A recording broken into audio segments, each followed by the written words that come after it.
English short stories against the system. The atmosphere in the lecture hall was tense as Professor Miller handed back the final essays. When he reached Leo's desk, he didn't just provide a grade. He launched into a 5-minute critique of the modern education system. He argued that students today are taught to memorize facts rather than think critically, and he claimed that the grading rubric was a tool of conformity. Leo sat there in stunned silence, feeling embarrassed and targeted by the professor's harsh tone and aggressive gestures. After class, I found Leo staring blankly at his paper in the hallway. He was convinced that the professor hated him personally and that his academic career was in jeopardy. I put a hand on his shoulder and told him to relax.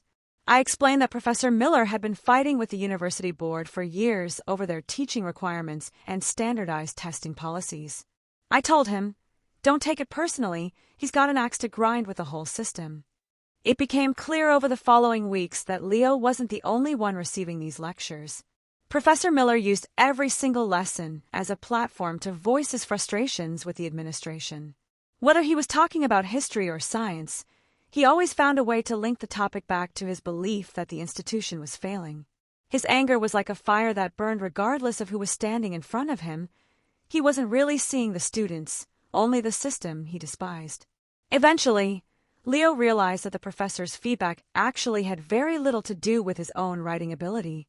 He stopped letting the harsh comments affect his self-esteem and started focusing on the useful parts of the lessons. By the end of the semester, we had all learned an important lesson about human behavior.